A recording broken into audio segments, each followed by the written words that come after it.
and we're recording Fight Companions episode 6. I'm also Snapchatting this at the same time. Boom. Welcome. It's been a while since we did one of these.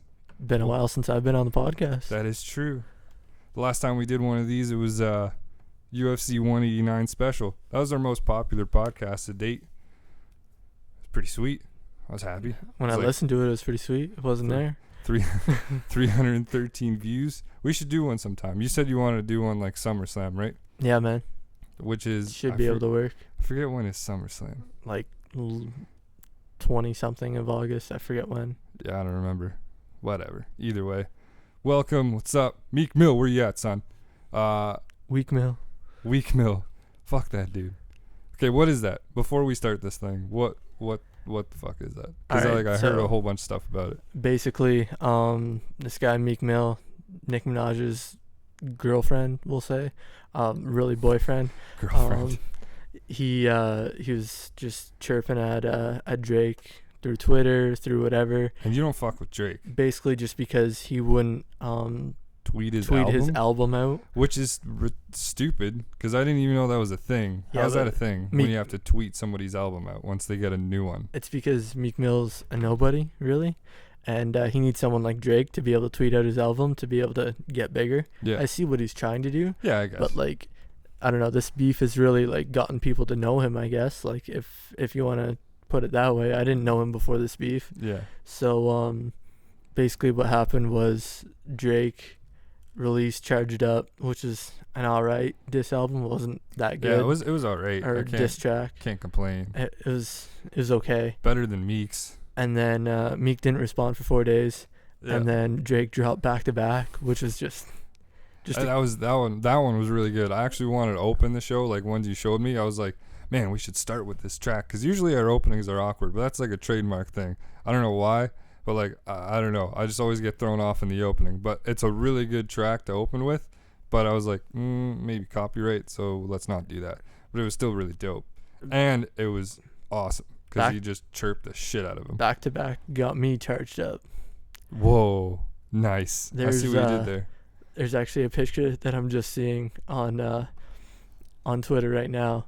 And it's Nicki Minaj doing Meek Mill's hair. Oh, God. And it says, "Don't listen to him, baby. It's your tour, too."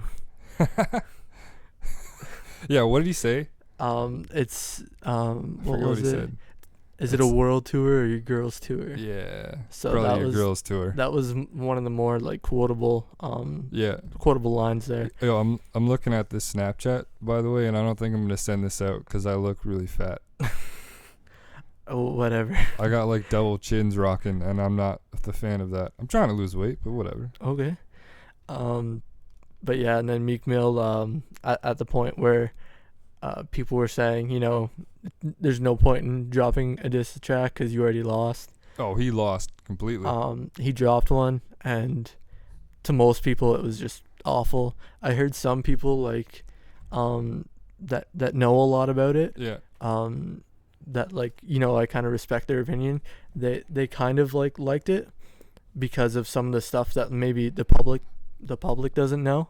Yeah. But the people like close to both of them know. Mm-hmm. But like the public has no idea. And yeah, there was a lot of disses in there where I was just like, maybe that's a thing. Like, I don't know. That's like between them. I don't know. But it was still cool to listen to. What was it, like?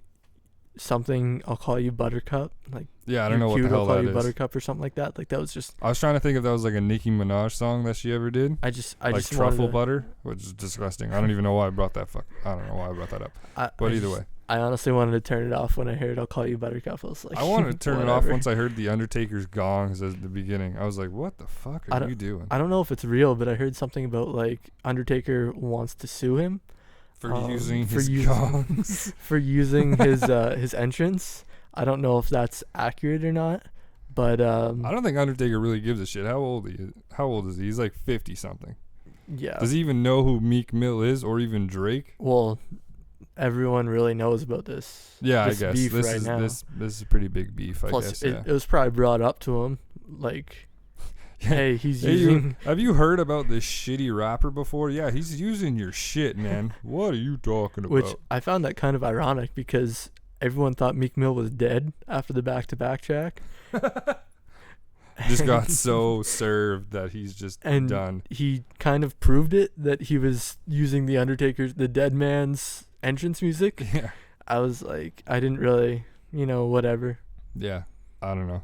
That's weird. But Drake won by the sounds of it. Oh, Yeah. He cleaned him. His Instagram photo was hilarious. If you never heard this one, look it up. What's it called? No, it's the back to back. Back to back. Don't listen to. If you want to listen to Charged Up just so you can get like charged up for back to back, then by all means go for it. But back to back's where it's at. There's a picture of the CN Tower after he dropped Charged Up. Yeah. And it was like all the way up in green. So like the 6 is charged up kind of thing. That was pretty cool. Was it actually Yeah. green or did he Photoshop that? I think the whole thing was green. That's dope. Yo, the whole city of Toronto getting behind Drake. It might be on Instagram. For his diss on Meek Mill. I'm gonna check this out. But his Instagram post after Meek Mill did his diss was just hilarious. It was just him laughing. Yo, hold on. Yeah, so check this out. Whole city charged up. Yo, that's dope. It's the CN Tower completely like green. It's green. Literally just all green. Just like a line in the middle of it. It's That's just awesome. Where the elevator shaft is and whatever. Even the tip. Whoa. Sorry. Speaking of the whole city of Toronto getting behind you, by the way, the Blue Jays getting an amazing round of players added to their team, starting with a very nice shortstop. I don't know his name, but like the big name is one of their new starting pitchers, Sure. David Price. Yeah, the shortstop is Troy Tulowitzki, and you'll know his name. It's just like the Josh Donaldson trade for sure. Like, Donaldson came in, not everyone knew of him, but like a lot of people that are really into baseball know that he's one of the best third basemen in the league. Yeah, this is the same thing as Troy Tulowitzki. He's one of the best shortstops in the league, and just makes that lineup even harder to face. They picked up David Price, which is huge. Yeah, they needed a pitcher. I still can't believe they picked up David Price. I didn't even know he was really that big a deal for like even Detroit. But then, because I seen the Instagram post of like breaking news, David Price to Toronto. I was like, oh, okay, cool. I don't know who he is. And then I was reading the comments, and there was some douchebag that was like, oh my God, this is so stupid. They're just ruining the team even more. And for some reason, I was just like, oh, okay, cool, whatever. Another shit trade for Toronto. And then I seen Tim and Sid later that night and how they were just speechless. And I was just like, okay, maybe that dude was full of shit. They were charged up, man. Oh, for sure. They pulled off big moves back to back. Troy Tulowitzki and David Price. Wow. Two of the best in the game at their position. Yo, Drake, if you're hearing this ever, we're your boys. I don't know if you could tell. Two of the best at their position. Easily top 3 in each of their positions, I think. Mm-hmm. They needed a pitcher. They got David Price, which is the best pitcher you could get.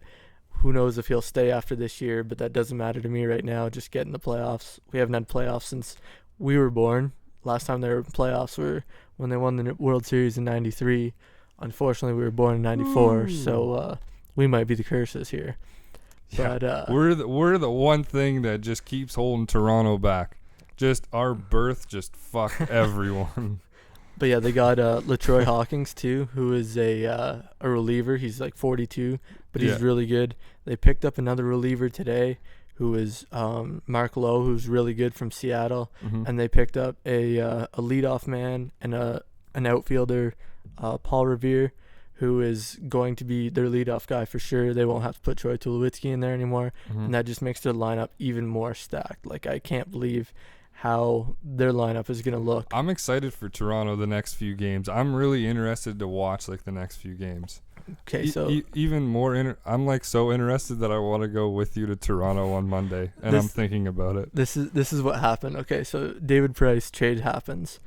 I've already been to 2 Blue Jays games this year. I was like, you know what? I'm done. I'm going to go to a football game and a hockey game in October. I'm done with going to Blue Jays games this year, whatever. Not because of the team, just because money constraints. And they made these trades, and they're saying that David Price might be coming out on or might be pitching his first game on Monday. Mm-hmm. So I'm like, you know what, let's go. You're just pumped. I just threw it out to everyone. I was like, you know what, let's go. Like, whatever, whoever wants to come, let's go.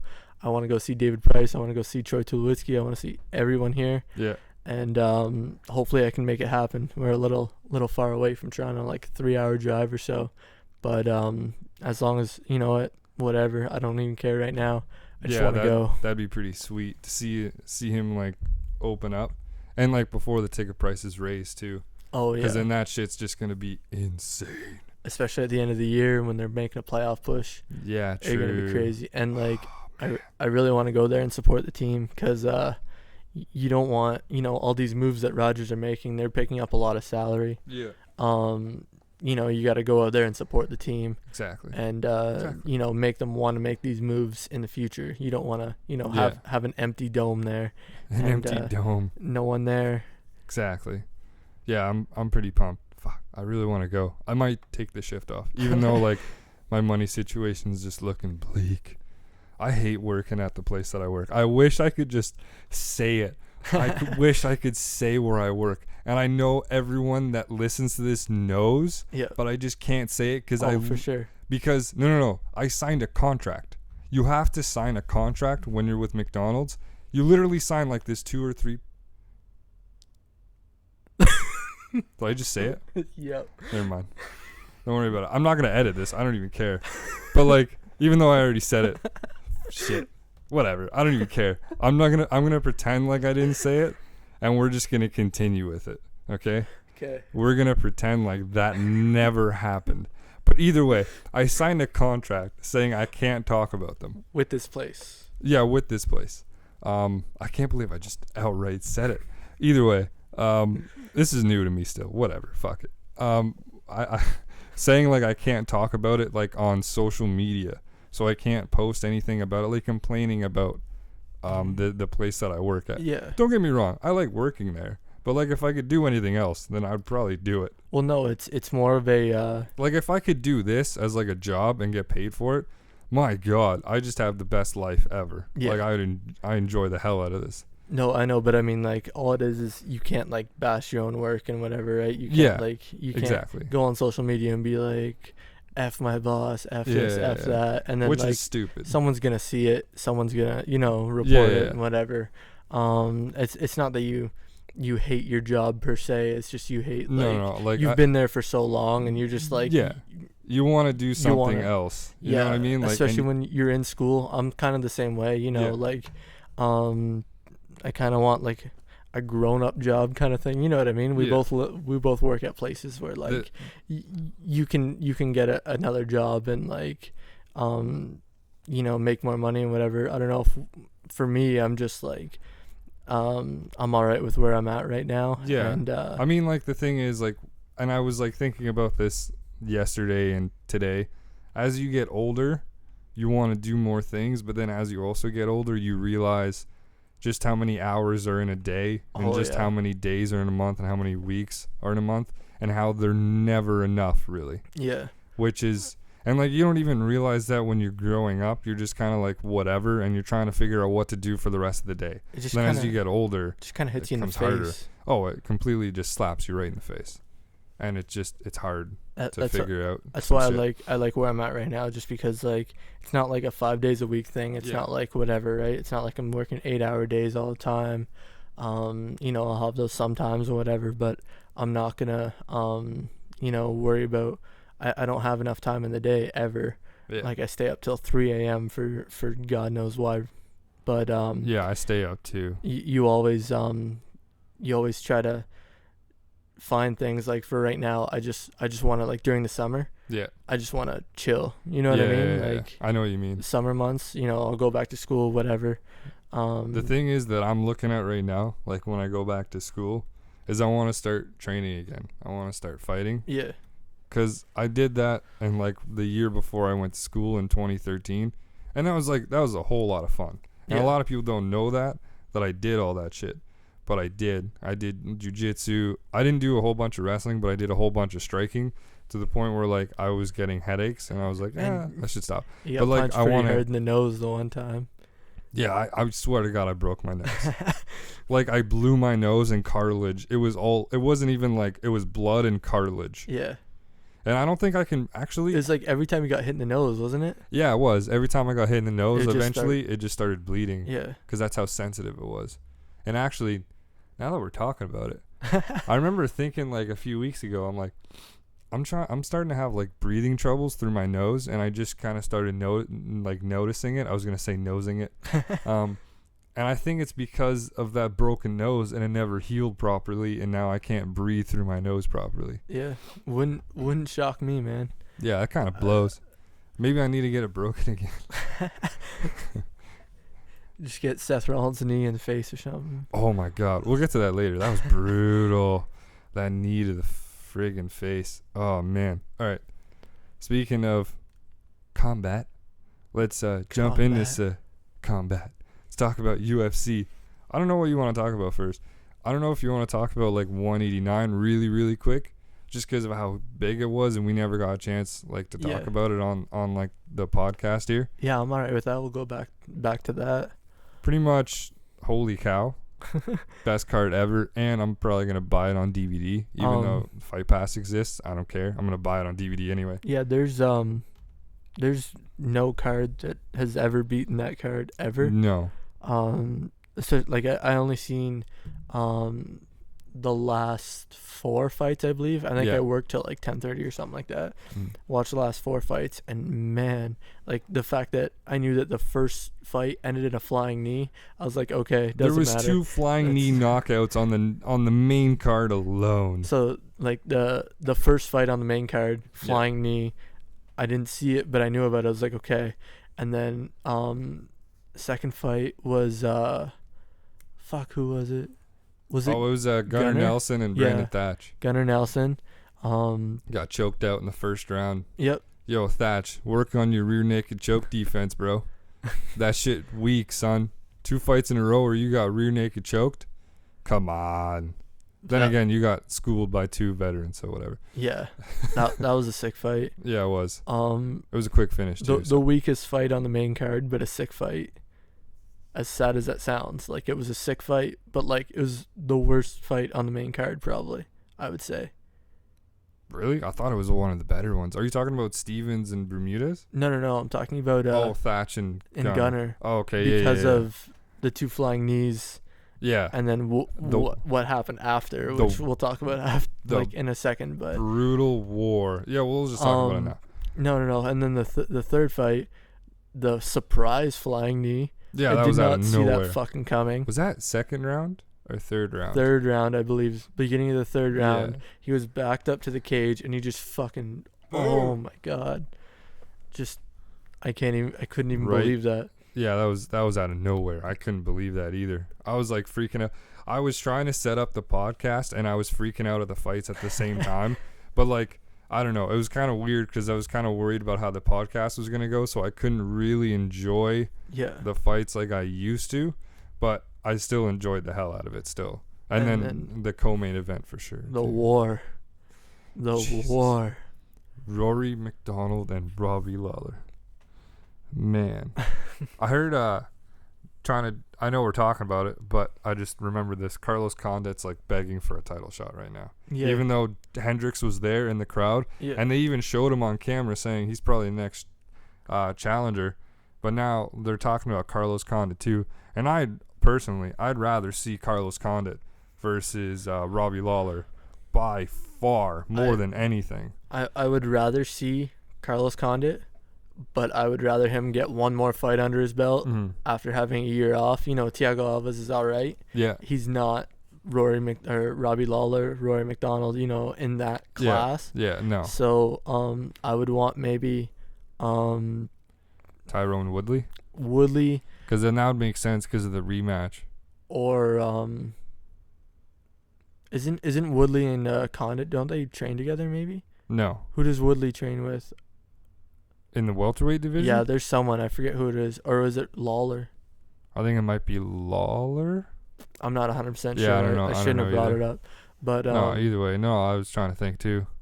But yeah, so I think Condit against Woodley or McDonald. If that would be dope. if he's healthy. But the thing is, soon though, enough. if Rory wins, though, where does that put Rory? He kind of puts that. I think it would be an awesome fight to watch. That But puts. then if Rory wins, it puts him in a weird spot. I'd give him another title shot, man. You don't lose in that fight. No one lost, really. No one lost in that. Well, except Rory's nose, but no one lost. Rory's face lost, but that's about it. His face was mangled. But you know what I mean? Like He didn't know what year it was at the end of the fight. he was winning that fight. Yeah, he was winning it If- 3-1. If he would have stayed, if he would have been able to finish that round, Yeah. he won that fight. If he like ducked and dodged that punch and like parried it or something, like avoided it, maybe he could have lasted and won the title. Yeah. Well, like if he would have gotten out of that round, he would have won the title.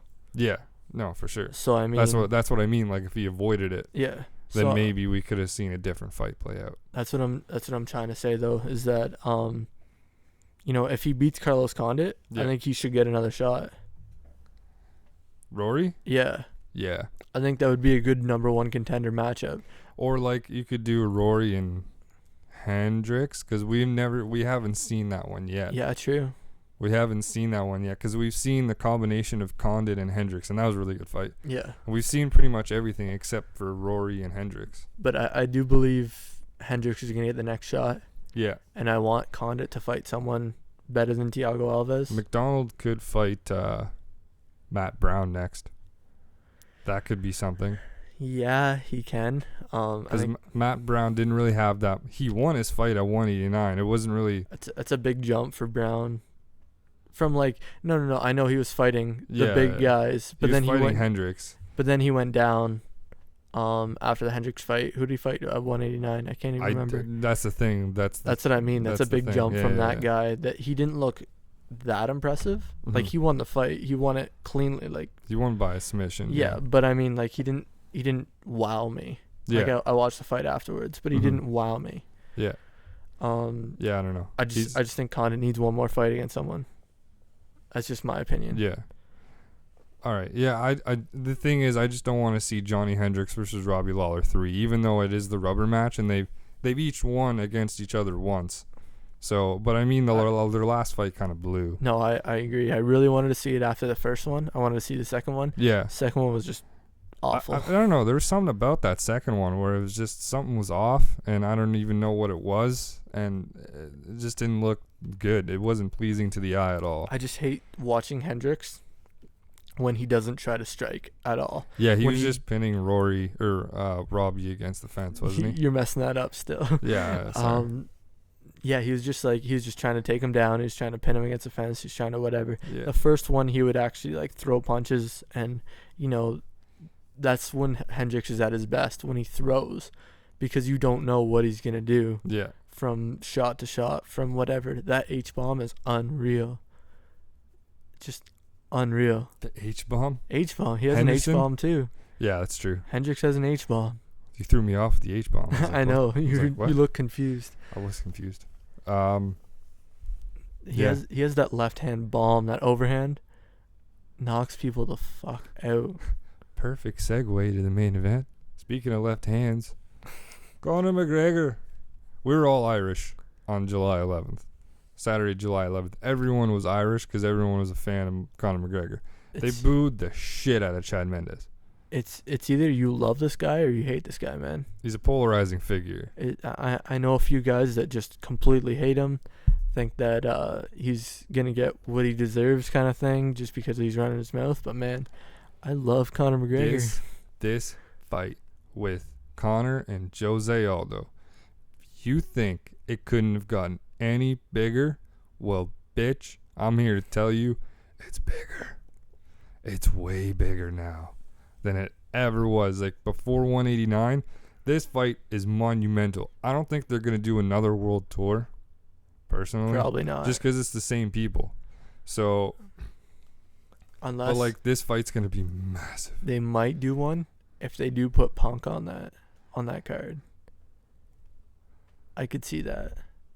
Yeah, actually, I read something today, just throwing it out there. Fabricio Verdum wants to co-main event the McGregor Aldo card. Who doesn't want a co-main event? And I was that just card? like, are you serious? Fabricio Verdum, the heavyweight champion of the world? Okay, 1 second. I just seen something on Twitter from the score. Alex Anthopoulos just went back to back with Revere and Low deals. What? He went hashtag back to back. Yeah. With Revere and Low, like the two guys that they grabbed today. Dropping Drake references left and right. Honestly, Toronto, the Six, whatever, they're just going insane right now. The Blue Jays, just no one can believe it. Yeah. Drake is just killing it. The Maple Leafs have a new general manager, Lou Lamoriello, who's been around hockey since forever. He's been the president of the New Jersey Devils since like Oh, really? the 80s, I believe. Damn. Late didn't know 80s, that. early 90s, something like that. And he like just left their team and went to be the GM of Toronto. That's solid. They just got everyone. Welcome to Toronto, boys. Welcome to Toronto. Mike Babcock. Oh man, it's Just gonna be The Six is just fucking it's gonna crazy. be a good year, especially with like all the additions to the Raptors too that they got. Yep. Ooh, Carroll. I can't wait. Okay. Yeah, I just want to. I want to go back. 189. I want to go back to the fight, the Conor McGregor Mendes fight. Yeah, let's do it. The one guy that I thought the UFC did not want to give Conor McGregor was Chad Mendes. Yeah, but they had to. No, I know, but I mean the way that he fights, Mhm. it was just the worst matchup. Oh, for sure. The worst matchup for Conor McGregor, and he proved himself. It was going Well, rough though. No, for It was sure, going but I very mean, rough. when you have 2 weeks, you think you're fighting Jose Aldo, but then you're fighting Chad Mendes. Who's a monster wrestler. That's a little bit of a difference. Yeah, that's a really big difference. Like, you're not training that much wrestling when you're going And- against Jose. You're training a little bit, but not like... And the thing was too, the report afterwards that came out was Conor was injured Yeah. in his knee, and he literally did no wrestling for like a month. He didn't do anything, and then he figured out he was gonna fight Chad Mendes, and he probably went fuck. But then he still came through though. I can't believe he knocked him out or TKO'd him with like 10 seconds left in the second round. And then that's what he predicted too. He put $3 million. I don't think he actually made that. I don't think Dana White actually made that bet. Oh, I don't think so either. He wanted to. 3.2 million, wasn't it? Yeah, it was 3.2. It was like an exact number. Yeah. 3.2 million. Think about how no. much money Chad Mendes though made. Because I think Dana was saying how Aldo lost out on like $4 million. Yeah. Because Cerrone was saying, I'll beat Conor McGregor's ass for $4 million. Like, man, Conor's still getting hate. Donald Cerrone wants to kick his ass and all this stuff. But Conor's the interim champion. And he's facing Jose Aldo next in what could possibly be, and probably will be, the biggest UFC event ever. Bigger than 189 ever. Just period. No competition at all. Bigger than 100. Bigger than any other UFC they've ever put on. And it might take place, because there was an interesting announcement, and you and I talked about it. UFC 200 next year in July. Mm-hmm. International Fight Week. I don't think they're going to do that fight then, because I feel like they're going to do it either later this year or the beginning of next year. Yeah. But it's a big fight though. Like, it would make sense to put it on that card, but it's still so far away. For sure. No, I'm just trying to think. I know that you said it's bigger than 189, Mm-hmm. and it is hype wise, but I'm trying to figure out if it is, like, if it can live up to it, because there's so much money they put into it. There's so much. I know they're gonna advertise it more than 189, Yeah. but it's just hard to be able to see the fights actually happen like they did in 189. Yeah, that's the only question. Is 189 was special because every fight was awesome, Yeah. and then who knows about what the next card's gonna bring. But I mean, like, I don't know. Conor McGregor's just one of those dudes who's obviously gonna bring a lot of eyes to the product, so you're gonna get a lot of people watching it either way. Oh, for sure. Either way, like the fact that 189 was so special was just the off chance. It's gonna be pay-per-view buys for sure. Oh It's yeah, gonna be, every record in the books. I think. everything. Yeah. I'm just worried about the actual pay-per-view and the fights and whatever. I thought 189 would be overhyped, Mm-hmm. and it definitely was not No, not at all. And probably brought a lot of fans back to the sport, honestly. Oh, for sure. But I'm just hoping that this one's the same way. I've seen so many people saying they've never seen a card like that in like so long, where like every fight was just golden and it was just so good. Yeah, man, I was pumped about that card. But we're gonna move on from 189 really quick because I feel like we could talk about 189 for a while and like the possibilities of all the direction these fighters can take and stuff like that. But we'll move our attention really quick to what happened last Saturday. UFC in Chicago, where we learned a bunch of stuff about CM Punk in like some interviews and stuff like that. And then we also we watched the excellence of TJ Dillashaw in the main event against Renan Barao. But we'll run down the card really quick before we get to there. No, wait. Thrillashaw, Illashaw, Killashaw, Dillashaw. My boy. Okay, keep going. I want that T-shirt. I want a T-shirt. There's a T-shirt? No, I want a T-shirt that like says all that. Oh, okay. I want like the front to say like TJ Dillashaw, bantamweight champion or something like that, and then on the back #Thrillashaw, Killashaw, Illashaw, all that stuff. That'd be dope. But we're gonna start on TSN Sorry for 2. the distraction. It's all good, man. I like that shit. Brian Caraway versus Eddie Wineland. The reason why we're going to talk about that is because Brian Caraway is the boyfriend of Miesha Tate, who I'm actually looking at on Instagram right now. Weird enough. And yeah, she's really hot. Yep. Either way, he wins. He won that fight. Well, that's only because Eddie Wineland just didn't look like himself. I know you didn't watch the fight, but Eddie Wineland, usually he's one of those guys that like he just rushes you and he just. Well, we seen him. Yeah, he's a heavy hitter. Yeah, like we seen him on the 165 against Barao. Yeah, title shot. I was really bummed about Wineland. He broke his jaw from that. This was his first fight since then. Oh, really? Yeah. He broke his jaw and he was out for a while. He won that first round. I remember that. I thought he won the first round. We went to 165, and I thought he won that first round, and then he just got boom, done. Spinning back, shit, back heel to the face, broke his jaw. He's gone. Yeah, but he just didn't look.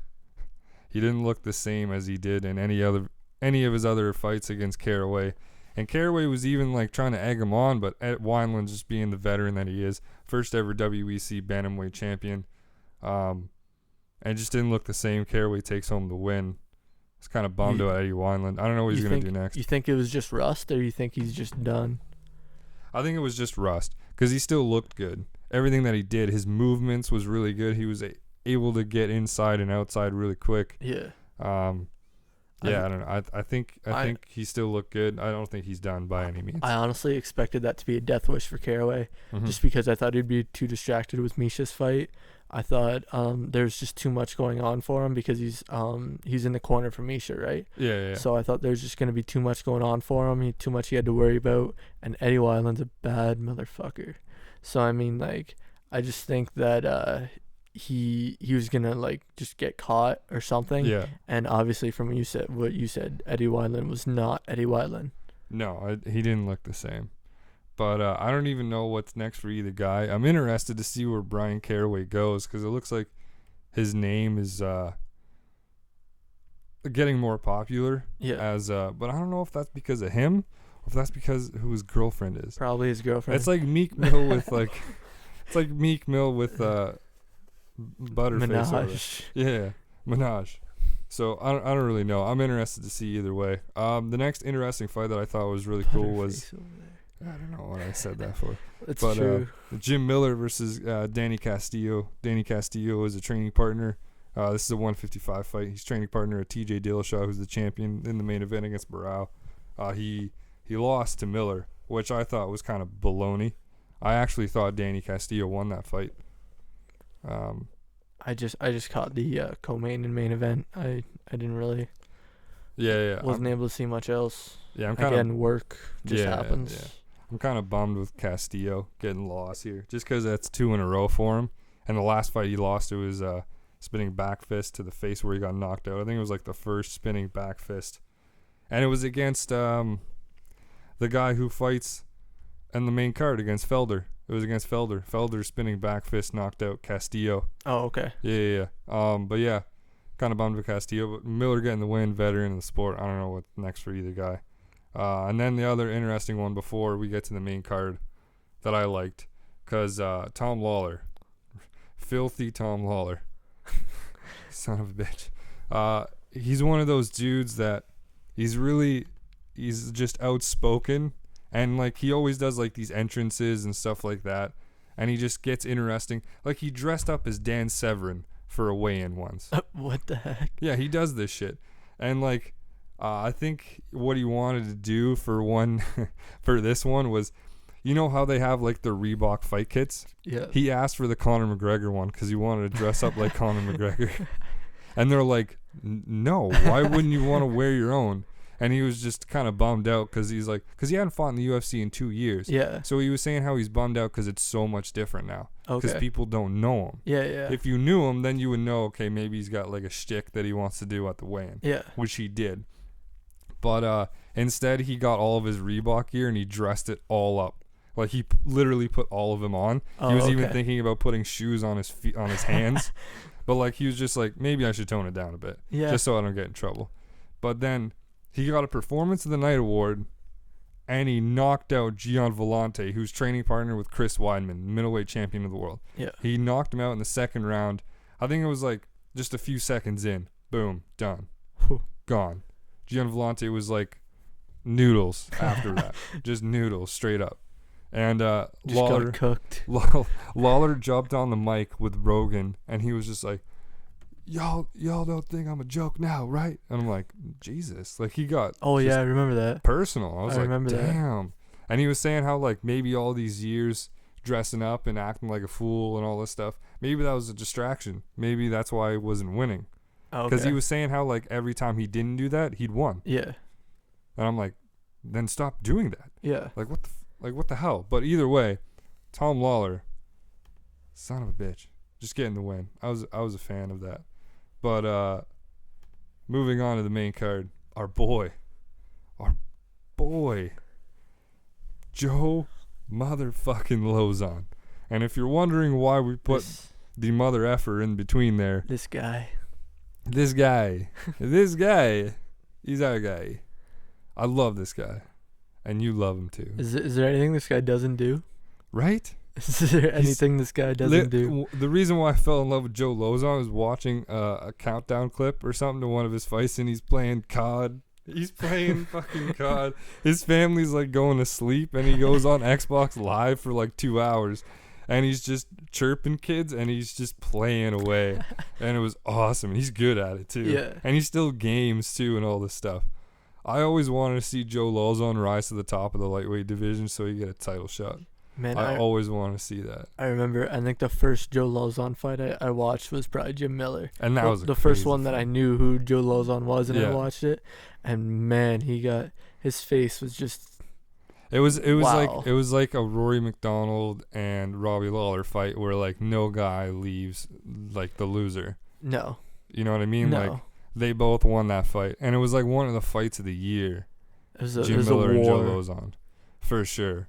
But like this fight against Takanori, sorry, excuse me, Takanori Gomi.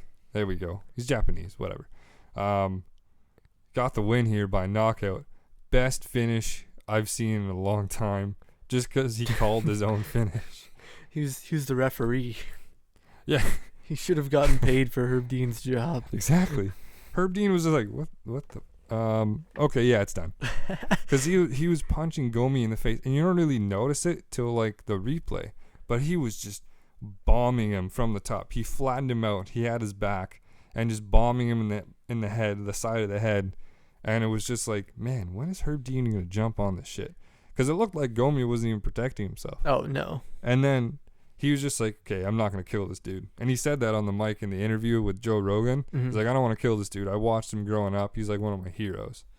So he just walked away. Yeah, he just walked away. And then Herb Dean just was confused. He was like, what are you doing?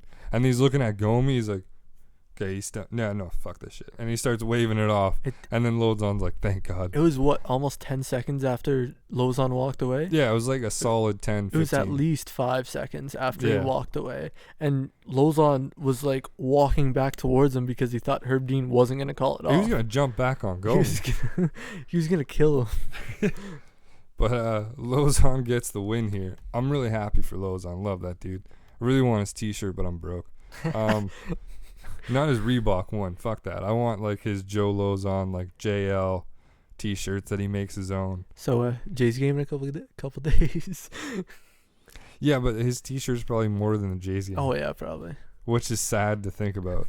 But I mean, either way, I'd still buy a Joe Lozon t-shirt to support him. Either way, but I can't right now. But yeah, man, I don't even know what would be. I want to see Joe Lozon fight like a top 10 dude. Just because I love this dude and I want to see him succeed. I just want to see him go against Jim Miller again. And it could happen. Why not? Why not, right? I mean, both those guys, it's like, you know, they probably won't make a title run. Yeah. But, you know, just they could have a war. Yeah. It would just be amazing. But the next fight was also a lightweight fight. And he probably couldn't fight Barboza. Edson Barboza versus Paul Felder. One of the best fights on the card. Ooh. Of course, I missed it. Actually, I did get to see that fight. I don't want to talk about why I missed it. But I was driving somewhere. Yeah. I don't even know. Yeah, this is one you could talk about because I have no idea what the fuck happened. Basically, Barboza just, his kicks Spinning shit. Unbelievable. Like, his switch kicks were just, I could not believe how fast his kicks were, honestly. Yeah. Didn't Felder have a really good performance too, though? Oh, yeah. He looked really good. There was no, like, I don't think either of them, like, lost in that fight. Yeah. It was just, like, I could not, I don't remember much about it, but I just remember those kicks. I just could not believe how much snap were in those kicks. Yeah. Just the whole time, I was just mesmerized by it. Especially, like, even in the third round, he was still going, like, no problem. And I was just like, I just couldn't believe it. Good cardio. Oh, yeah. Yeah.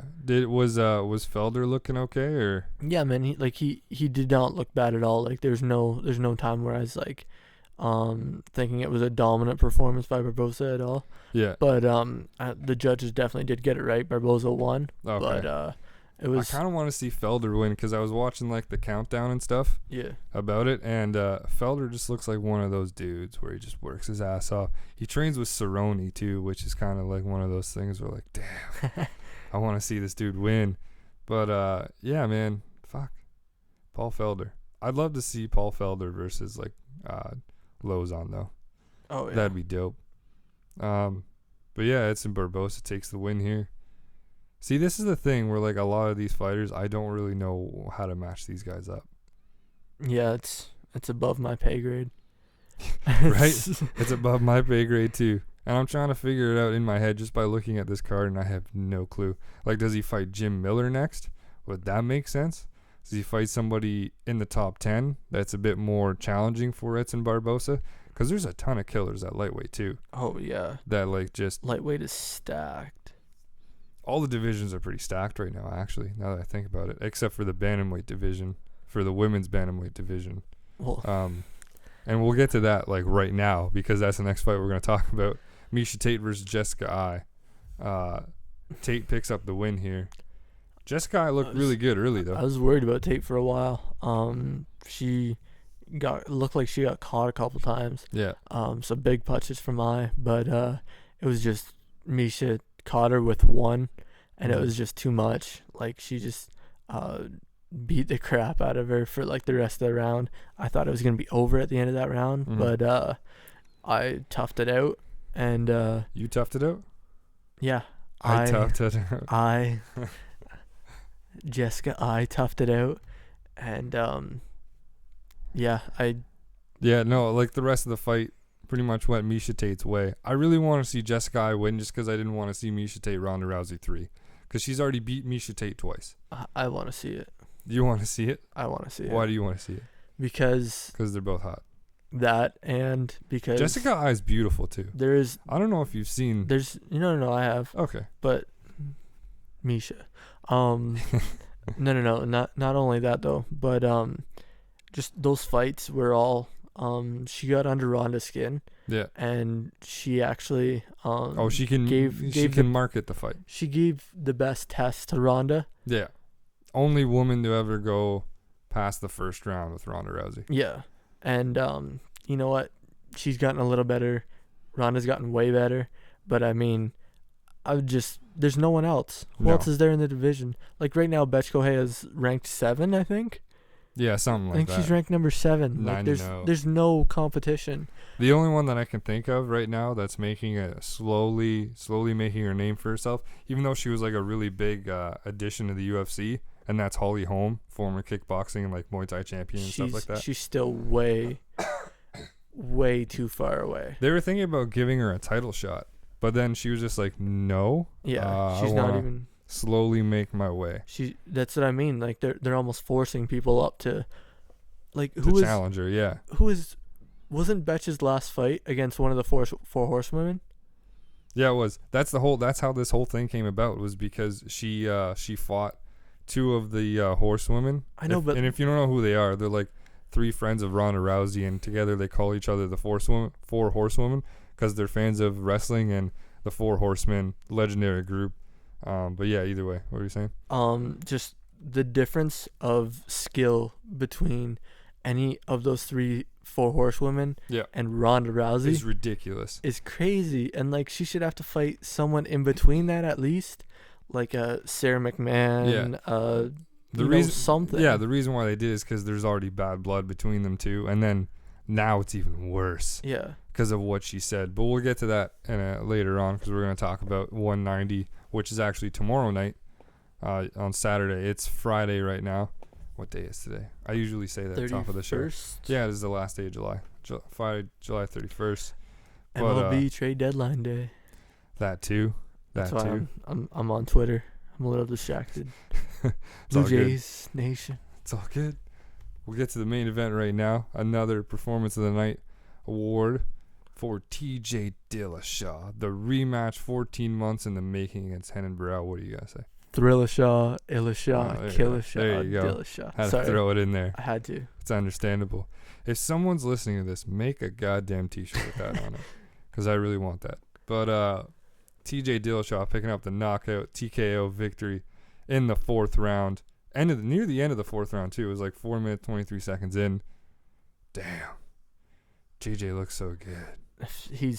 Or maybe there was 4 minutes 23 seconds left. No. I was trying to think of if it was like the 4th or the 3rd round. I think it was the 4th round. Yeah, it was the 4th. But it was like I'm looking at it right now. It was the beginning. Yeah, it was 4:23 left. Oh, okay. In the 4th round, because it was like the beginning. I remember in the 3rd round, he looked like he was about to finish him. Yeah. Barao was rocked really bad, and then that combination. He landed 23 strikes to the head within like a few seconds, and it was just everything was pinpoint accuracy right to his face. He just messed up Renan Barao so bad, and not just in that round, but he was messing him up the whole fight too. He is on another level right now, TJ Dillashaw. Yeah, he's on a completely another level. It's not even close. His footwork is unbelievable. Who's next?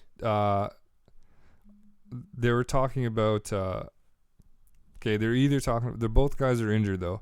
Rafael Assunção, the last guy to beat TJ Dillashaw, but that's not the match right now to make. Mm-hmm. The match right now to make, by far, in the bantamweight division, if you want to earn some cash and you want to see a hell of a good fight, is TJ Dillashaw versus Dominic Cruz once he comes back. Dominic Cruz is going to make his return early next year.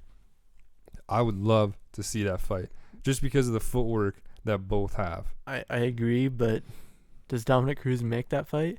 Does he make it there healthy? Yes. Does he? I don't know if I believe it. Like, I hope so. I mean, like, he's already, as soon as this fight was done, he was, and you could tell that he's so bitter. Oh yeah. He is a bitter human being, and I don't blame him. He's been out for like 3 or 4 years because of injuries alone. He's had one fight in like 4 years. Yes. I believe. And it was against Takan. It wasn't against Gomi. It was against Mitsugaki. Yeah. And he just demolished him in a minute, literally in a minute.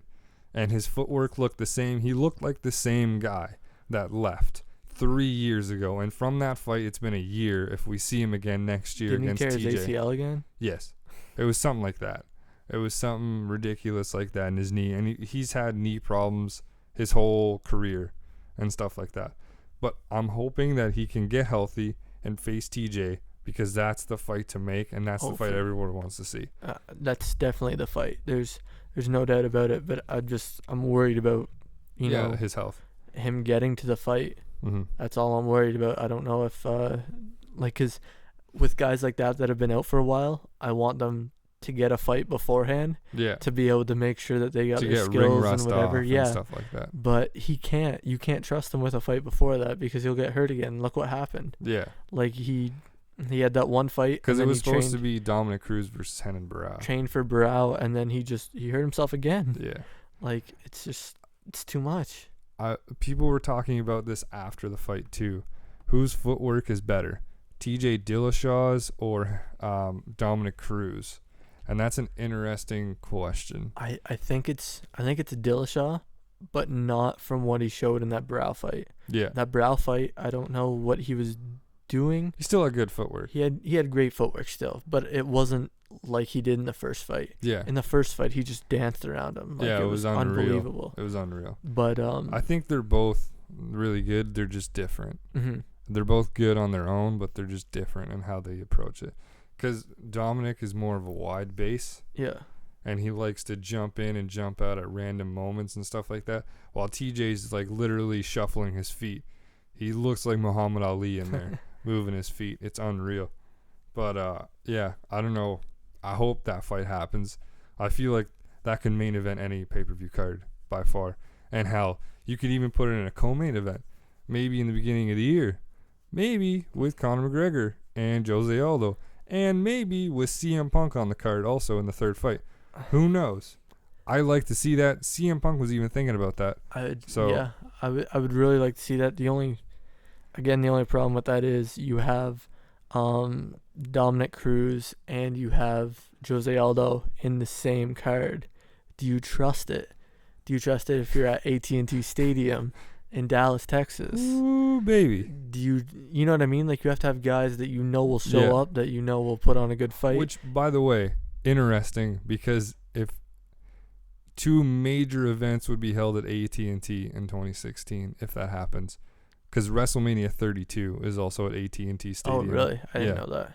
Is also at AT&T in like April. Yeah. So that's massive. You think they could have people doing live music in AT&T Stadium? Oh, for sure. Some Rihanna? Oh, man. Oh, boy. Sinead O'Connor? I don't know what TJ would do. That'd be sick if he had the Chili Peppers. Chili Peppers? Oh, my God. Who's the one guy that always goes? He's the drummer, I want to... No. If it's the drummer, it's the guy that looks like Will Ferrell. Okay, no, it's not the drummer. Chad Smith, I believe. Yeah, it's not him, but like, who's the... I don't remember his name, but he's on the Chili Peppers. Yeah. He always goes to UFCs. He's a huge fan of the UFC, so I could totally see the Red Hot Chili Peppers. Oh, for sure. Doing it. Renan Barao. Fuck him. But no, Dominic Cruz. I don't know who Dominic Cruz would get, but it would be really interesting to see. Yeah, I don't know. If they do that, if my prediction I just comes got you true, hyped up. I just got you hyped up. If my prediction comes true, I'm gonna streak. No, I won't do that. Please don't. I'm not gonna do that. I'm gonna spare everyone. I'm sorry I even said that. Sorry I put that picture in your head. Think about it. No, I'm just kidding. No. Wow. Okay. So anyways, tomorrow. What am I saying? Next week. It's tomorrow. UFC 190 from, is it Rio? Rio de Janeiro. Rio de Janeiro, Brazil. Big card. Man, there's 7 fights on the main card. Boom. This is going to be huge. Sorry, man. I'm bummed I'm missing this thing. Yeah, man. I got to work. How dumb is that? I got the whole weekend off. Yeah, thanks. I don't know. I might be at Gal Days. Who knows? Yeah. Wait, have fun with that. Check this out. But I was on the score. 2 trades. Wow. It's just the Drake writing of, if you're reading this, it's too late. But it says, if you're reading this, it's 2 trades. Nice. I seen another one, that it was like fuck, I gotta find it. Sorry, keep going with your story. I'll cut you off in a second. No. It's just UFC 190. I was gonna go through like the main, like the prelim card. There's so many fights on the main card. I don't even know. All right, so it was just this thing that I seen. It was the Drake writing again, Yeah. and it was before Meek dropped his diss track, and it was Meek, if you're gonna reply, it's too late. Wow. I'm sorry. It's true. It's just been the last couple days, and I've been all over it. It's all good. We want to hear about it. Maybe. I don't know. I want to hear about it. I don't know with people listening. But either way. Fuck. Whatever, you're forced. Either way. You're here now. Yeah, let's talk about the main card. Yeah, screw it. There's too many fights. There's so many fights here. It's ridiculous. There's a women's fight bringing it all in the beginning. Actually, it's a strawweight fight. I thought it was bantamweight. Maybe we won't talk about it. We'll just talk about like the bigger names. Okay. How about that? Yep. Antonio Bigfoot Silva's fighting on this card against the Hulk Soa Palele. He's from Australia. Bigfoot. Another Australian dude. Maybe this will turn out to be Bigfoot versus Mark Hunt. Maybe not. Just because he's Australian. Yeah. So basically, Mitch Gagnell is gonna be GSP just because he's Canadian. Yeah. Yeah. That's how that works, right? Yeah, it's got to. Exactly. I don't know. Bigfoot. Didn't he lose his last fight? I honestly can't even remember that. Was the last Bigfoot fight Mark Hunt? No. Like The last Bigfoot fight, I think it was against Frank Mir where he got knocked out. Yeah, I think that was it. Okay. It was against Frank Mir and he got knocked out. I don't really know who walks away. I think Bigfoot walks away in this one. Then again, Palele. Who knows? He could just... Who knows with the heavyweights? You never know. Oh, no. It's just it's one shot. Shit just can just happen on the dime. It's like the same thing with like... what's his name? God damn it. He just... Andrei Arlovski. Just a comeback victory. I just want to see Bigfoot Silva's stupid face and his big ass chin. His huge chin. He has a brick for a face. And it's no... I don't mean like... I was about to say no disrespect to him when I just said he has a stupid looking face. But I mean, it's a little bit disrespectful there. It's not that I hate him at all. You don't like his face. I like his fights. His face just looks weird. I love his tattoo on his back because it's just a giant foot.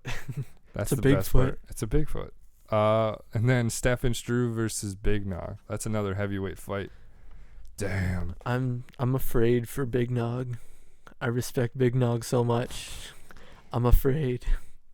I don't know, man. Stefan Struve, I don't know how good his heart is right now because he had heart surgery, right? Yeah. What was his last fight? It was against Overeem, and he got his face smashed in against Overeem. And then before that, it was against Mitrione.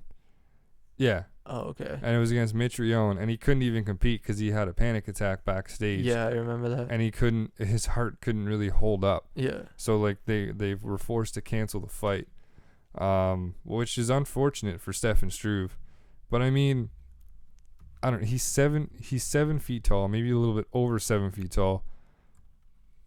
And I don't know, man. I don't know how this is going to go because Nogueira's such a veteran of the sport. He's been in so many wars over his career. Mm-hmm. And just it's hard to pinpoint here who you think's going to win and who you think's going to walk away. Because I feel like someone's getting knocked out in this fight. Oh, yeah. Someone's going to get knocked out in this fight for sure. I just don't want to see Big Nog get knocked out in his home country. I could see, when Big Nog fights in Brazil, it's a different thing. And I was listening to Brendan Schaub talk about this. He fights differently when he's in Brazil. Yeah. He just, because the crowd kind of pumps him up, he's just in a different zone. Oh, for sure. And he's such a veteran, so that's what makes it more interesting here. I don't know who walks away, but I'm going to put my money on Stefan Struve just because I want to see Stefan Struve win. Yeah. I want to see that feel-good story of Stefan Struve, and I want to see him make a comeback in the heavyweight division. What are you going to say? Nothing. I lost my spot, sorry. Oh, you were looking. Okay. I was thinking, and it lost. Yeah. My bad. Sometimes I do that. Yeah, I don't know. I think I want to see Stefan Struve walk away with the win here.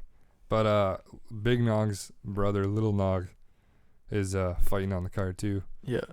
against Mauricio Shogun Hua That's gonna be a fight. in a rematch from their Pride days. I don't know how many years ago. I want to say 10. I want to say it was exactly 10 years ago that they fought. Maybe, yeah.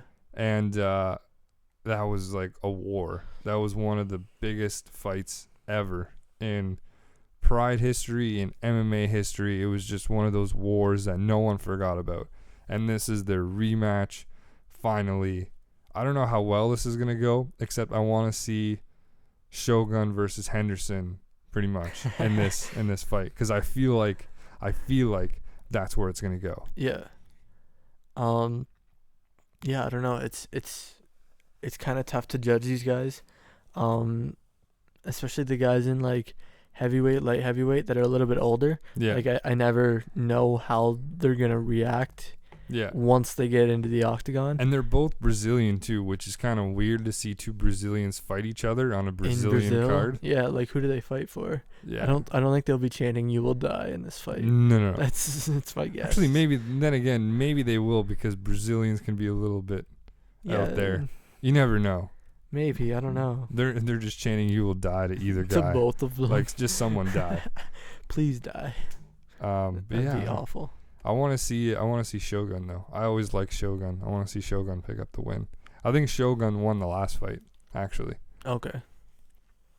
See, I never watched Pride. I was never like that into it until like recently, right? So I can't really talk about it. Yeah. It's all good. I don't know how the last fight went. I just remember the trademark of that fight was Little Nog on the ground and Shogun grabbing his left ankle and diving in with a punch, and it landed right on his jaw. I think that's how he knocked him out, actually. Okay. And then the main event. We'll go to the main event. All right. The UFC, to put how Brendan Schaub describes it, the UFC is honey dicked everyone. If you don't know what honey dicked is, look it up. They pretty much convinced everyone that this is going to be a big fight for Rousey. No, it's not. It's her easiest fight by far. Man, they've almost honey-dicked me a couple times. Like during like the lead up to this fight, I'm like, man, like even Rousey on Embedded sometimes. Yeah. Maybe her striking is gonna be good against Rousey. She's all around MMA, so like it's not like just one thing. She doesn't have that many weaknesses. Yeah, she's 9-0. She's fighting in Brazil. She doesn't know anything other than winning. Yeah, but it's Ronda Rousey. It's Ronda Rousey. Ronda Rousey doesn't know anything about losing either. She's 11-0. Brazil, she's probably more popular in Brazil than Betch Correia is. She might get cheered in Brazil. Oh, she definitely will, because she got cheered at the open workouts. How weird is that going to be if Betch Correia gets booed in Brazil? That'd be pretty funny. Imagine that. But Betch Correia crossed the line for sure. Oh yeah. She was saying after she takes her belt, I don't know if she's gonna kill herself or something. And like everyone knows by now that, unfortunately, Ronda's dad, when she was a kid, committed suicide because he was very, very sick. But by now they know. But I mean, like, I don't know if she knew at the time. I didn't know at the time. No, I had no idea. It was like a huge interview that Ronda did like a few fights ago. Okay. It was like a while ago that she said it, and I was even surprised when I was listening to it. I had no idea. I don't think Betch really knew. Yeah. But after that, it was personal. Even her apology was crap, though. She said, "I'm humble enough to ask for forgiveness." She was complimenting herself. Yeah. I'm humble enough to ask for forgiveness. What kind of person are you? After you say something like that, and then that's the apology that you're going to give to this woman? Yeah, that's... She's going to murder Betch Correia, and I want to see this murder. I want to see her kick her ass. I want it to be... See, she wants to drag it out. I want it to be like a 10-second... Yeah. That's it. Over. I think Ronda's just going to... Something that fits into like an Instagram post, like the full fight. Yeah. Like they've done in the last 2 fights, basically. Yeah. I think Ronda's going to try to tire her out and then just maul her. See, I think Ronda's just going to maul this one. Have you been watching the Embedded? No. They were talking about, like, Ronda's mom was talking about how stupid she is if she's going to, try to drag it out and just end her as quickly as possible. Rousey has a point though when she says that's not safe though. Either. Oh no, for sure. Like her mom was saying, if there's a 1 in a million chance every second that Betch can win, yeah, then if you get it, if it lasts 60 seconds instead of 10 seconds, you're giving her 6 times as much of a chance to win. Yeah. So like she's right, but I mean, so I hope she does end it like quickly. Mm-hmm. But man, I'm actually really pumped more for like to see if Rousey gets cheered in Brazil than anything. Yeah. Because I feel like it's almost guaranteed. I knock on wood. Yeah. That Rousey wins, but I mean. Betch Gohea's mom apparently gave her advice too after the reporting came out of Rousey's mom giving her advice, and wasn't it just to knock her the fuck out or something like that? Break her jaw. Yeah. That's what it was. Yeah. Break her jaw. Which thanks mom. I'm gonna try. Easier said than done. You're not going to for sure. No. That's not gonna happen.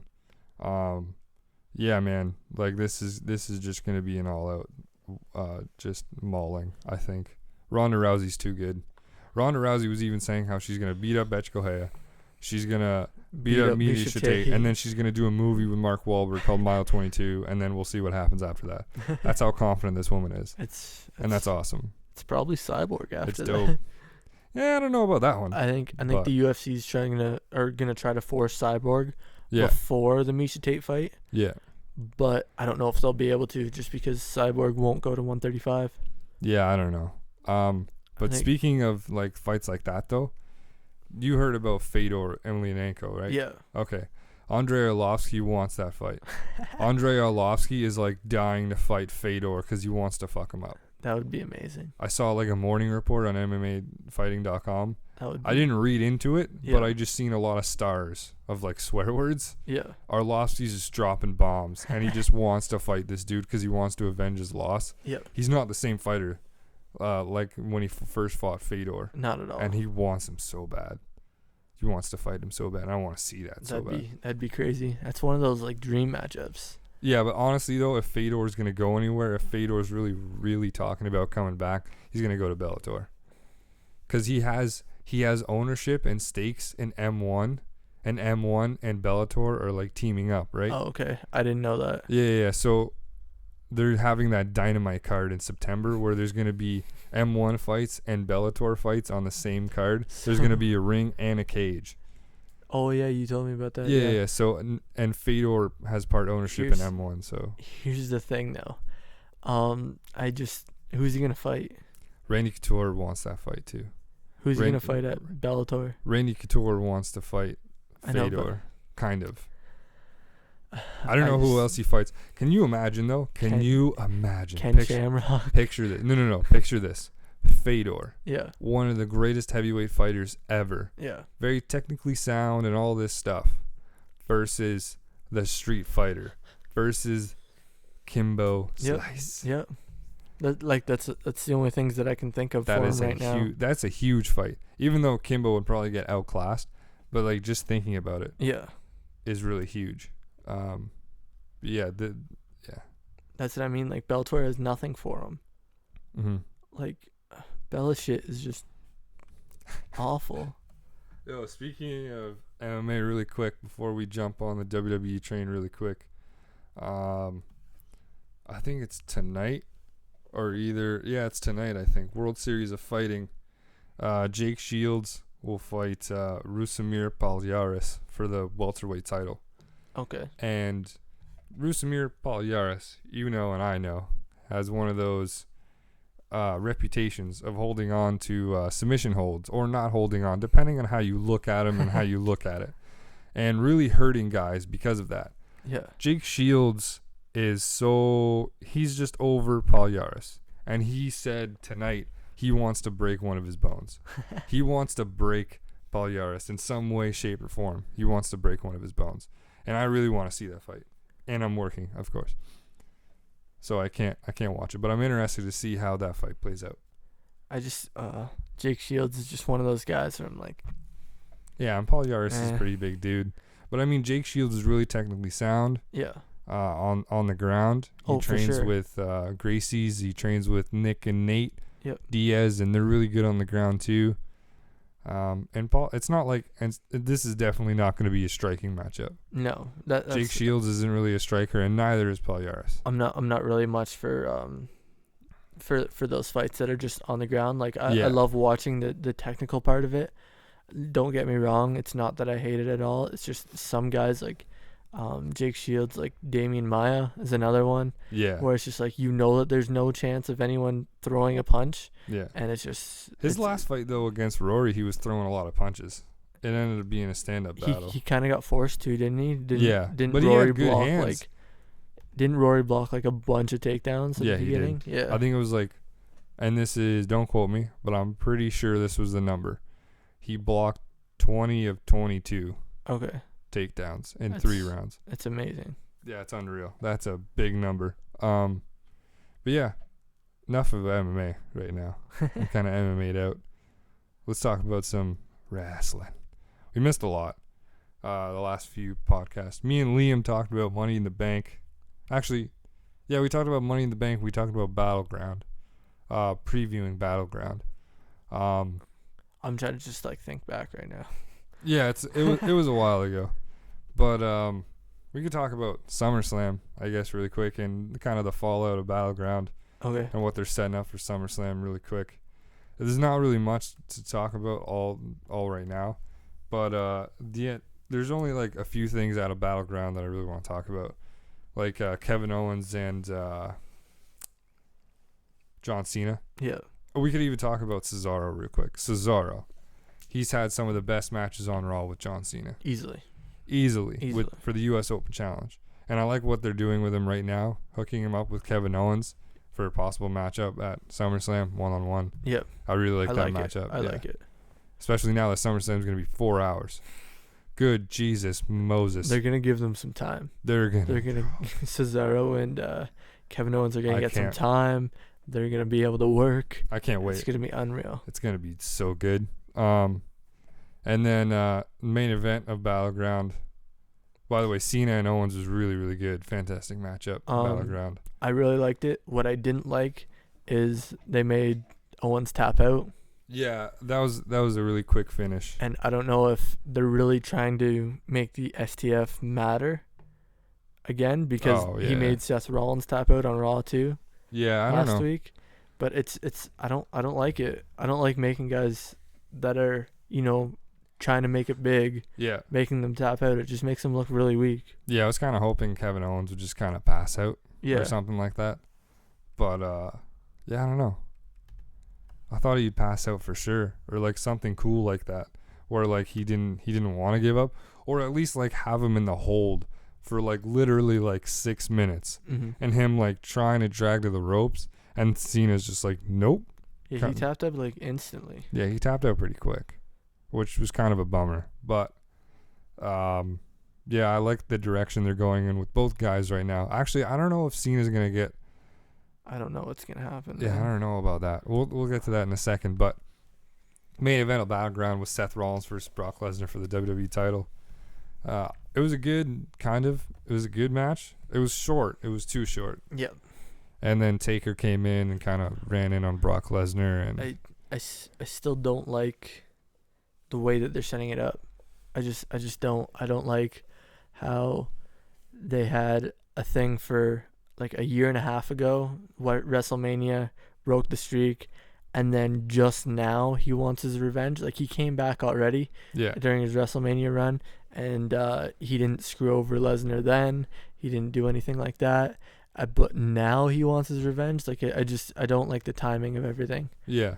Well, you could see, like, because technically, like, the only reason why he came back is because Bray Wyatt was calling him out. Mm-hmm. Came back at WrestleMania 31, won the match, and then now he's trying to get his revenge on Brock Lesnar, which, kind of makes sense in a way. I understand where your point of view is coming from, though. It's for a sure. Year and a half. It's so long. Yeah.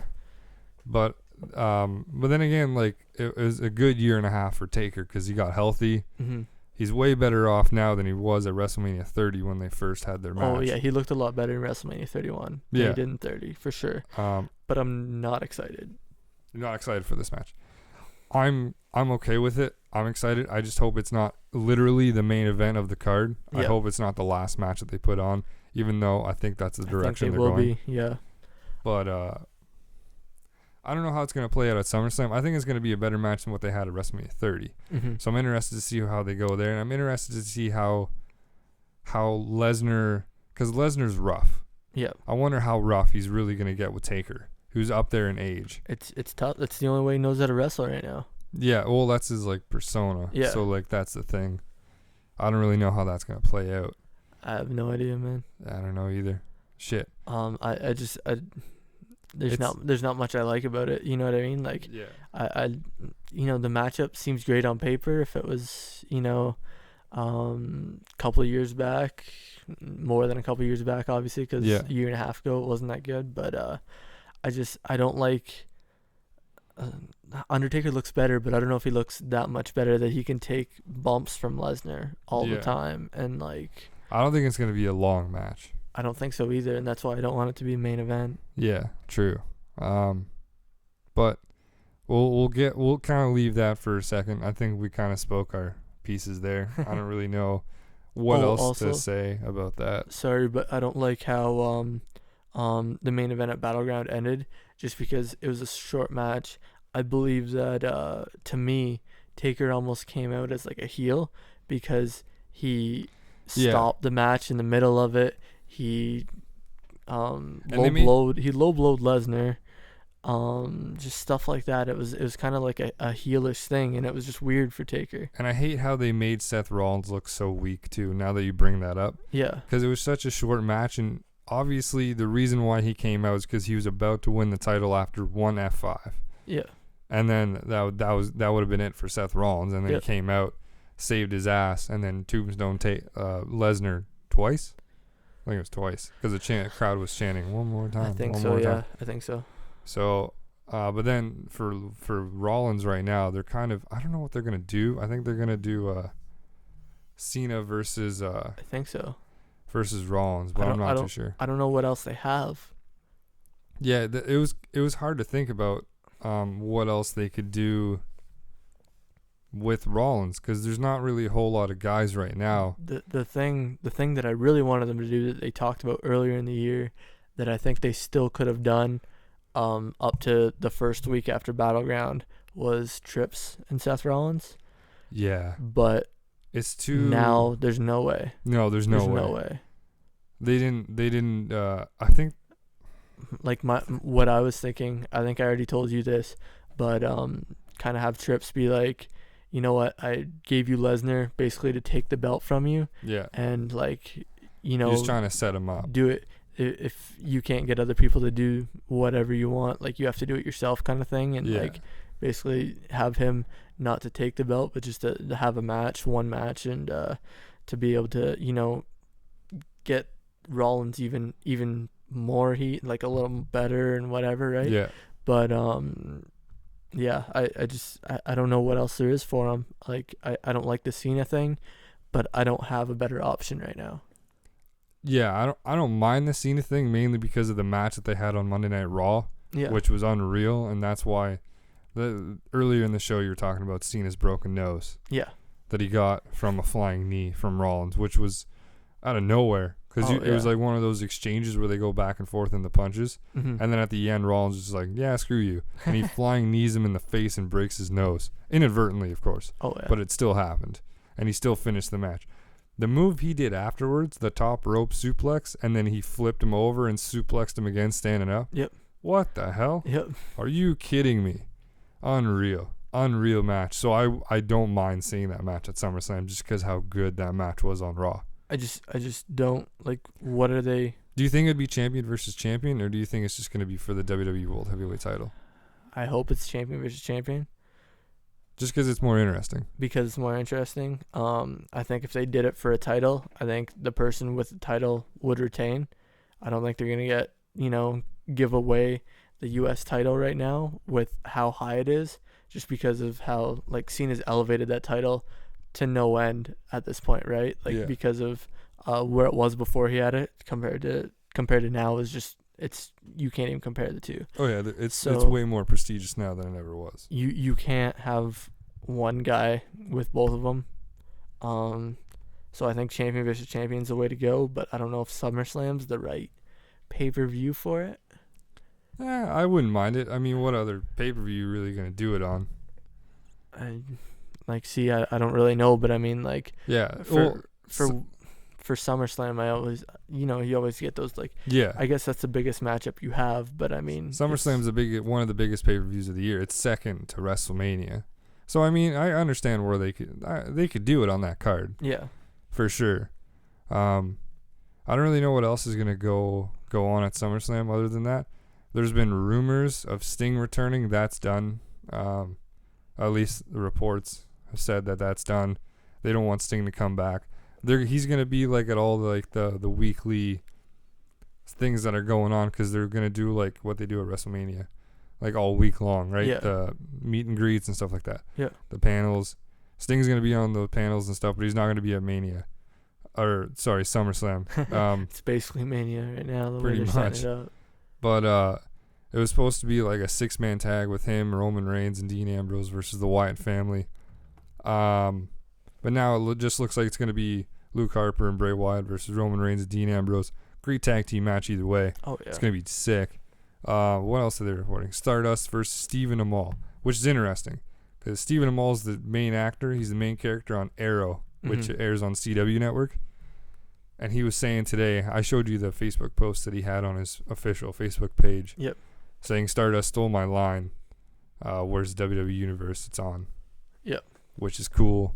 Other than that, I don't really know what else is gonna go on SummerSlam. Well, like, hopefully that's official. I don't know. It's probably not official yet or Yeah, anything yeah, like that. But it's either that or he's against Neville. Yeah. I don't know what they want to do for Neville. I heard at that the there's going to pay-per-view. be a tag team match, maybe, between Stephen Amell and Neville versus Stardust and somebody else. I even heard Stephen Amell. What's if Goldust comes back for that? That'd be pretty sweet. That'd be pretty cool. That'd be pretty sweet. Yeah, I don't really know what else they're going to do at SummerSlam. I can't really think of anything right now. I don't know. Cesaro and Kevin Owens is gonna be unreal, I think. That's the match to look forward to. Yeah. I think. I can't wait for that one. Are they doing Orton and Sheamus again? Yeah, I think probably, so. and that's stupid. I'm not a huge fan of that. They had a pretty good fight at Battleground, but I mean, Yeah, it was like, a good match. I'm But just not a fan of that. I'm so over that feud. Yeah, They've done it too many times. I didn't like it Battleground. Don't really like it here. Probably just gonna open up the show again. Yeah. They need something. I was hoping it was like a stipulation maybe for like the briefcase or something, but that'd be cool. We'll see what they do. Yeah, I don't know. But I think we talked about SummerSlam a bunch. I think we're good. Yep. I'm kind of all SummerSlammed out. We're probably gonna do like another. Is that how you're gonna end every segment? I'm made out. I'm SummerSlam. Oh yeah, I out. did that too. Yeah, I'm still learning. You're doing that. I'm still trying to figure shit out. You're doing that out thing back to back. I'm pretty tired right now. I'm hungry too. I'm starving. I want to eat something. Let's go. There's lasagna upstairs. Ooh. Not for you. Hey, it's not fair. No lasagna for you. I had T-Bell earlier. It's okay. But ooh, have fun with that. No, it's good. It's good. I gotta work later, man. Uh-huh. At 8:00 too. Not complaining. Just saying. I gotta figure out what the hell I'm doing tonight. If I'm going to Gallaudet's or not. Does that start tonight? Yeah. Oh. I don't know if Nice. I'm going tonight. I might just go tomorrow. For those of you that don't know what Gallaudet's is, it's just an excuse for people to drink. There's a baseball tournament there. Yeah, whatever. No one gives a shit. I'm not playing. I'm Yeah, just exactly. saying. No one gives a shit. There's a baseball tournament in the general area. And then I don't know. And then we plan on doing another podcast between now and when we go back to school. It might be our last one though.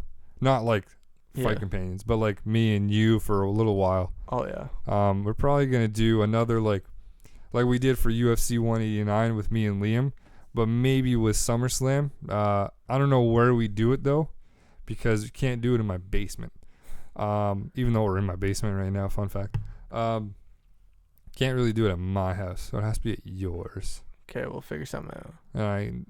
Your house is not really ideal for recording this podcast. No, not at all. There's no table that works. No. And I have to add like, there's so much stuff that I have to add to like my kit of like podcast stuff now. Like I bought these extension cords that you see, like this white one, and I have another like way longer one upstairs. Yeah. I had to buy one for like Liam's house so that I could reach the cords and stuff like that. And now I'm thinking about like, maybe I should buy a table. Which sounds stupid. It's gonna be hard to fit in your car. It's got to be like a flat table, right? Because of the clamps that I use and shit. But yeah, it's a lot of gear that I'm trying to bring together. One day, like my dream is like to have a studio. That'd be dope. Kind of like a Joe Rogan thing. Joe Rogan may or may not be my hero, either way. I love that dude. I love listening to his podcast. If you ever need a podcast to listen to other than this one, watch the Joe Rogan Experience. It's always fun. Watch The Fighter and the Kid. That's another good one that I enjoy. Jay and Dan is also very nice. I started listening to Jay and Dan, the Jay and Dan podcast the other day. Yeah. I downloaded like a bunch of podcasts and stuff to listen to. Yeah. So funny. I was listening to one. No, I know. I showed you that one, and it was like, it wasn't even that funny, and I was like, man, like they're better than this, whatever. And then I was watching one where Chris Jericho was on the podcast. Yeah. And I love how they do. So they were just talking before he came on, right? And they were talking about, they found this video online where this woman, someone mashed together these clips of like this dog training video. Okay. About births. About dogs giving births, but she kept referencing the woman dog as a bitch. Okay. So a bitch is giving birth, and bitch is there, bitch is this, and I'm just laughing my ass off. Did you see? They have this segment sometimes where it's called CKDJ, and it was Dan O'Toole when he was in college. Yes, he was. I heard that one, and I laughed my ass off. He was a it's CKDJ. hilarious. It's so funny. It's so funny. They were playing some of that when I was listening to it. They have a best of right now, eh? Oh, really? There's a new podcast stuff was like best of Jay and Dan. I'm gonna have to check that out. And it's just a whole bunch of segments. It's like half an hour long or something like that. Did you see the Ariel Helwani one? He has one on the Jay and Dan. No, podcast. but I was gonna watch it. I was going to, but then I was like, man, there's so like Rogan put out a few new ones, and then Fighter and the Kid came out with like 2 or 3 new ones, and I was like, yeah, there's a lot of podcasts to check up on. So yeah, I don't know. Yeah, we plan on doing another SummerSlam one. I don't know how or when. But then once I go back to school, I plan on trying to keep this show going. I don't know how many people really listen to it. But yeah, hopefully it'll keep going. Me and Liam will probably, I made my decision. So I had to make a decision on basketball here when I go back to school. Either keep producing it, which I've proved myself at.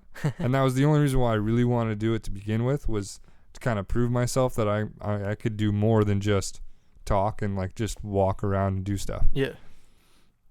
I kind of proved myself with that, with the whole, CCAA tournament thing and stuff like that. So I think I'm going to commentate. Okay. So it's going to be me and Liam on the mic. That's sick. What up? I was trying to work in, I asked one of my teachers, I was just like, can I promote the podcast as I'm commentating? And he's just like, we'll see. And I was like, okay, I'll take that. Maybe not, maybe yes. But like Liam's going to be on the podcast mainly, right? Yeah. So if it's me and him commentating on basketball. It'll probably be better too, so if you show one of your teachers or whatever. Oh, I did. I have. No, I know, but I mean, like, if you show one of the ones of, like, Liam with you. Yeah. Just for the fact that he swears less than I do. Yeah. Yeah. That would probably help. That's one thing, too, that I'm just like, man, I probably have to start swearing less. But, I mean, I don't like filtering myself. It's a podcast. I don't like filtering myself. Why would I want to do that? I swear. That's who I am. I fucking swear all the time. Sue me. It's my podcast. I do whatever the fuck I want. Whoa. It's not even my podcast. Whatever. Thank you. No, I'm just kidding. Just messing around. All right. We're going to end this shit. It's about an hour and a half. I know people only listen to about like 5 minutes of this thing, so whatever. Just listen to me. Going back to back on Drake. This is at the beginning. Exactly. You're not here right now Best to listen to this. Best start to a show ever. Talking about Meek Mill and Drake. I'm still charged up, man. Still charged up. Wow. I want to listen to that after. Anyway, can't play it now. But follow us on Twitter at Fight Companions, capital F, capital C. I never post anything, but whatever. Check us out on Facebook, Fight Companions. Like us. Send me a message. Tell me how shitty the show is. And then I think that's about it. That's all I got right now. I don't have an Instagram page or anything like that. I don't have a Snapchat. What are you doing? Okay, Blue Jays, let's play ball. All right. Sorry, on that note, we're gonna end that shit. I'm just pumped with the Blue Jays right now. I think all of Toronto is and all of Canada is right now. Yeah, pretty much. But we're gonna end on that note, that great note that Ryan just made. So thanks for listening. I nailed every note. We'll see you next time on the Fight Companion podcast. In the meantime, stay classy, motherfuckers. Peace. Wow. Nice, right?